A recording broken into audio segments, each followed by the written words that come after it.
দেখি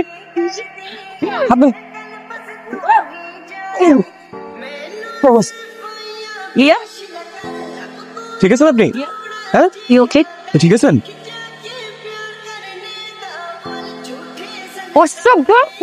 মেয়ে মানুষ দেখলে গায়ে হাত দিতে ইচ্ছে করে, তাই না? দেখলে তো মনে হয় বদ্ধ করার ছেলে, কাজ কাম দেখে তো মনে হয় না। সাহস কি করবো আপনি আমার গায়ে হাত তুলছে? শোন তো, এখান থেকে কুল কুল প্লিজ, মাথা ঠান্ডা পর, মাথা ঠান্ডা পর, বস। কালকে তোর চোখেই হয়েছিল ওই ছেলে তোকে বাঁচাইছে, আর তুই কি করলি? ঠাস করে থাপ্পড় মেরে দিলি, এটা কোনো কাজ করলি? আমি এখন কি করবো বলতো, আমার তো অনেক খারাপ লাগতেছে, আমার মধ্যে সরি বলা উচিত। Excuse me. জি ম্যাম। আমি সেদিনকে একটা ভাইয়াকে চড় মেরেছিলাম, উনি কি এখানে আসেন? মাঝে মধ্যে আসেন। আপনি আমার একটা হেল্প করতে পারবেন প্লিজ? হ্যাঁ শিওর, বলেন।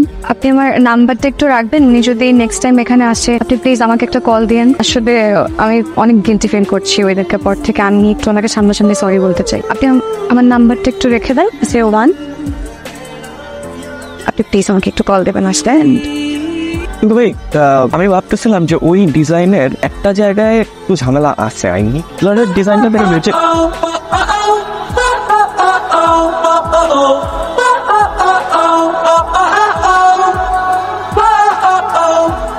হাত নামান, কালে হাত দিয়ে রেখেছেন কেন? সহ্য, হাত নামান। আরে বাবা মারবো না তো, হাত নামান। আপনার বিশ্বাস নাই? I am extremely sorry. আসলে সেদিনকে না বুঝতে পারিনি যে আপনি আমার লাইফ সেভ করার জন্য এত কিছু করেছেন, রাগের মাথায় চড় মেরে বসেছি। I am extremely sorry. হাত নামান।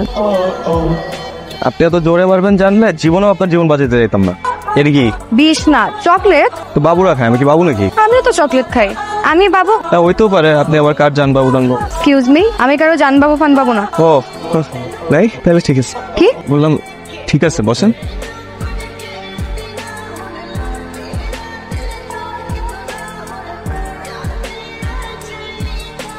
কি ব্যাপার, ভোর হয়ে গেল তো, ঘুমাবা না? আমার তো কথা শেষ হয় নাই। I love you.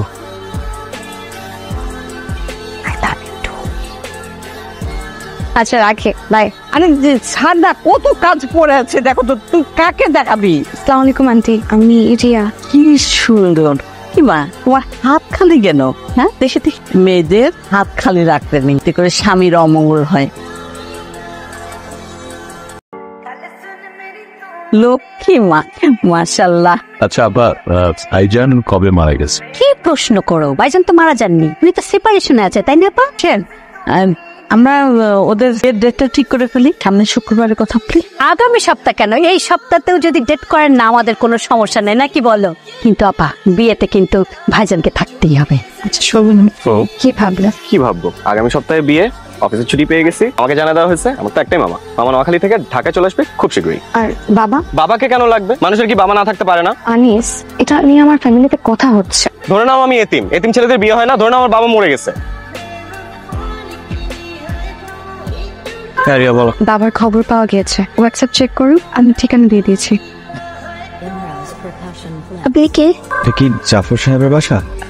বলেন। আমি জাফর। আমি আনিস। জি আনিস, বলেন। আমি মালিবাগ থাকি। কি মালিবাগের রাজিয়া সুলতানের কথা মনে আছে? এক মিনিট।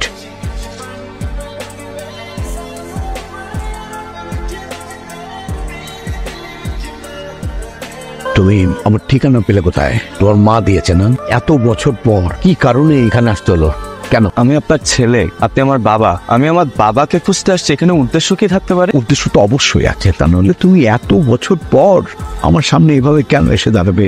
মানে চাচ্ছ যে আমার উত্তরাধিকার হতে কিছু হবে না? আমার এখন একটা পরিবার আছে, তোমার মাকে বলে দিও আমার এরকম একটা পাস্ট আছে, তোমার মতো একটা ছেলে আছে, বা আগে একটা পরিবার ছিল, এটা যদি জানাজানি হয়ে যায় তাহলে আমার ছেলে মেয়েদের ভবিষ্যৎটা কি হবে? তুমি একবার কি চিন্তা করে দেখেছো? আমি তোমাকে হাত জোর করে অনুরোধ করছি, তুমি প্লিজ এখান থেকে যাও। আমি কি জারজ সন্তান? আমি তো জারজ না, আমার তো মাও আছে, আমার তো বাবাও আছে, আমি কেন পিতৃ পরিচয় দিতে পারবো না?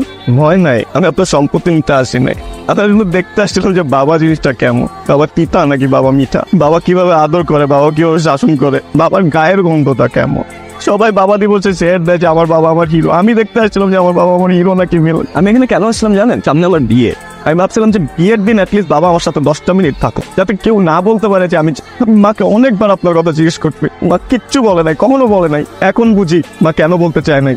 আপনি ভালো থাকেন, আমি দোয়া করি আপনি ভালো থাকেন। আমি আসছিলাম আজকে যে আপনাকে একটু জড়ায় ধরে আপনার গন্ধটা একটু নিয়ে যাবো। বিশ্বাস করেন আমার সেই ইচ্ছাটা পড়েই গেছে। ভালো থাকবেন।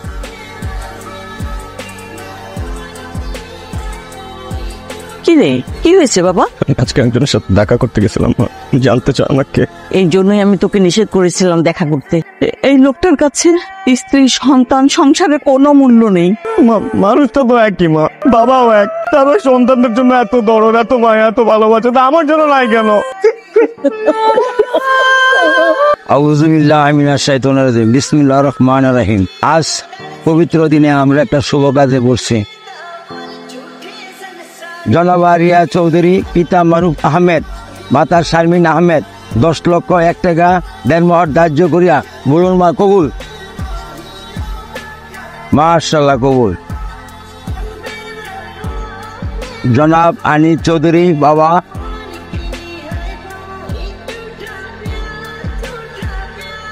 জাফর চৌধুরী,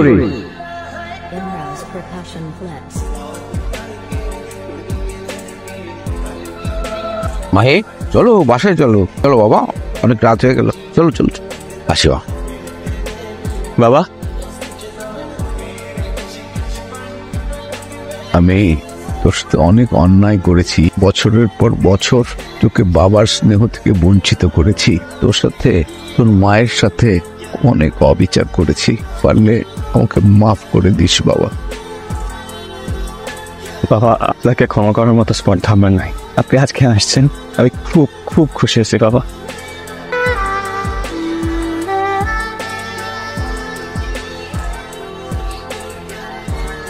তাহলে এখন একটু ফ্যামিলি ফটো হয়ে যায়।